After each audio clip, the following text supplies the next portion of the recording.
Class. बेटा हम लोग चैप्टर 9 कर रहे हैं। चैप्टर 9 का मेन जो हम लोगों का था वो relationship and interaction with significant others या अन्य महत्वपूर्ण व्यक्तियों से संबंध और मिलजुल, ये चैप्टर था। इसमें हमने पढ़ा था बच्चों लास्ट क्लास में कि इम्पोर्टेंस ऑफ फैमिली क्या होती है, कि परिवार क्या होता है।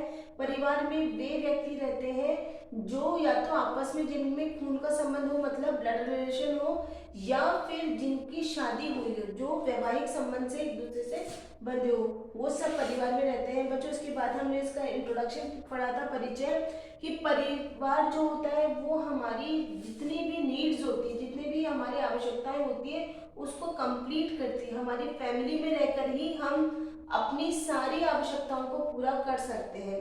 और हमने ये भी देखा था बच्चों कि आपको आपके परिवार में किस तरह से खुश रखा जाता है, किस तरह से आपकी सारी आवश्यकताओं को पूरा करा जाता है। आपको जो भी चीज की नीड होती है, जो भी चीज की आवश्यकता होती है उसको पूरा किया जाता है। तो परिवार में हम एक दूसरे के बारे में सोचते हैं, उनको प्रेम करते हैं, उनके साथ रहते हैं। बच्चों ये भी हमने पढ़ा था कि सभी लोग अच्छे भाग्यशाली नहीं होते। कई बार कई रीजंस के कारण बच्चों से उनके माता पिता छीन जाते हैं, या फिर कोई एक ही रहता है, या फिर वो अपने घर से बेघर हो जाते हैं। ऐसी कंडीशन में जो गवर्नमेंट होती है वो उनका ध्यान रखती है। बच्चों इसके बाद हम लोग आज की क्लास में पढ़ेंगे कि हम परिवार की डेफिनेशन क्या दे सकते हैं। हम परिवार को इस तरह से परिभाषित कर सकते हैं कि व्यक्तियों का एक समूह, मतलब कुछ व्यक्तियों का एक समूह या ग्रुप, जहां पर जो लोग रहते हैं वो विवाह के संबंध में या खून के रिश्ते से या गोद लिए जाने, बच्चों जो गोद लेते हैं कि अडॉप्ट करते हैं, गोद लेने के कारण परिवार का निर्माण करते हैं। जो पति पत्नी, माता और पिता, पुत्र और पुत्री, भाई और बहन अपनी अपनी सभी भूमिकाएं निभाते हैं। आप खुद सोचिए कि आप अपनी फैमिली में किस तरह का रोल अदा कर रहे हैं। अगर आप लड़कियां हैं तो आप बेटा भाई के रूप में होंगे, इसी तरह से आप लड़की हैं तो बहन और बेटी के रूप में आप अपनी जिम्मेदारी कर रहे हो पूरी, ठीक है। उसी तरह से हम लोग हैं, मैं अपनी फैमिली में माँ, पत्नी और बहू की जिम्मेदारी निभा रही हूँ। तो इसी तरह से हमारी फैमिली में, अपनी फैमिली में सभी की कुछ ना कुछ जिम्मेदारियां होती हैं, ठीक है। और यही जिम्मेदारियां हमारी जो हम लोग जो हमारा कल्चर है, ठीक है, उसको हम एक पीढ़ी से दूसरी पीढ़ी में ट्रांसफर कर पाते हैं, ठीक है। आप खुद सोचो बच्चों कि जब आप कभी अपने कोई भी फॉर्म भरते हो, कोई जैसे स्कूल का फॉर्म हो या सिंपल सा कोई भी, अगर कोई सा भी फॉर्म ले लीजिए आप, उसमें आपका जब नाम आता है तो उसके साथ साथ आपके फादर्स नेम आपसे पूछा जाता है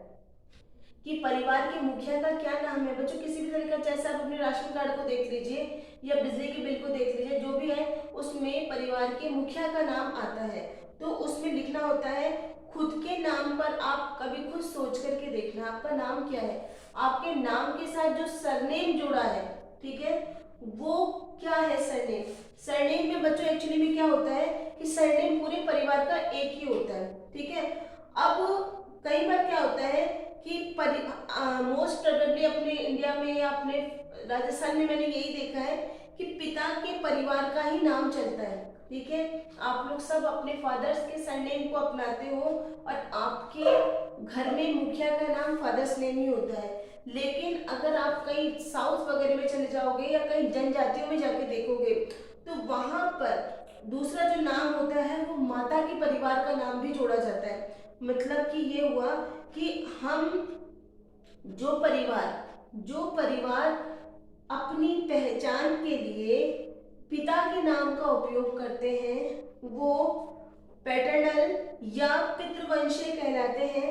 इसी प्रकार जो माता का नाम अपना यूज करते हैं वे मातृवंशीय या मैटरनल कहलाते हैं। तो बच्चों ये सुनिश्चित करता है कि आप किसके उत्तराधिकारी हैं, ठीक है। मतलब कि आप अपने कौन सा, मतलब सरनेम ले रहे हैं, माँ का ले रहे हैं या फादर का ले रहे हैं या मदर का ले रहे हैं। एक साथ रहने से बच्चों मतलब हमारे परिवार की पहचान होती है। हम लोग एक साथ एक परिवार में रहते हैं तो वो आपका पहचान है। बच्चों परिवार में दो तरह के होते हैं, एक तो होता है न्यूक्लियर फैमिली जिसे हम लोग एकल परिवार कहते हैं। एकल परिवार में माता पिता और उनके बच्चे होते हैं, ठीक है। उसमें आप अपने भाई बहन और मम्मी पापा के साथ रहते हो।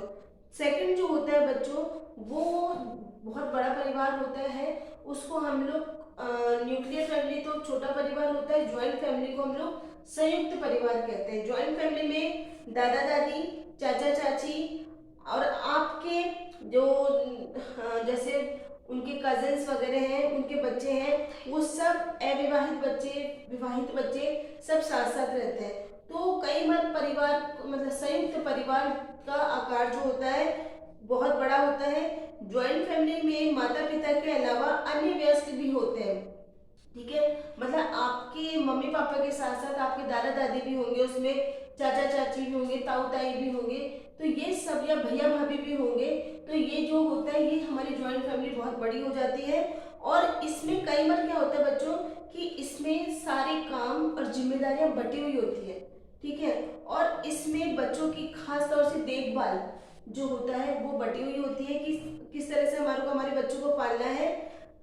कुछ परिवारों में दादा दादी या दूसरे परिवार के सदस्य एक साथ नहीं रहते हैं, कई बार नौकरी के चक्कर में या अलग अलग शहर में रहते हैं, उस चक्कर में मेन घर में जो मुख्य घर है वहां पर वो लोग नहीं रहते, लेकिन वो लोग अपने परिवार में जैसे त्योहारों पर या शादी ब्याह में वो वहां पर आकर के एकत्र होते रहते हैं, ठीक है। अब बच्चों नेक्स्ट टॉपिक जो हमारा आ रहा है वो है फंक्शन ऑफ फैमिली या परिवार के कार्य। बच्चों परिवार के कार्य में है कि परिवार की संरचना, सदस्यों की संख्या या परिवार का स्थान के आधार पर होती है, ठीक है। बच्चों परिवार में आप खुद सोचो कि उसके क्या क्या काम है, ठीक है। तो हमारे परिवार के बहुत सारे फंक्शंस होते हैं, जैसे कि पालन पोषण करना, मतलब आपका केयर करना, ठीक है।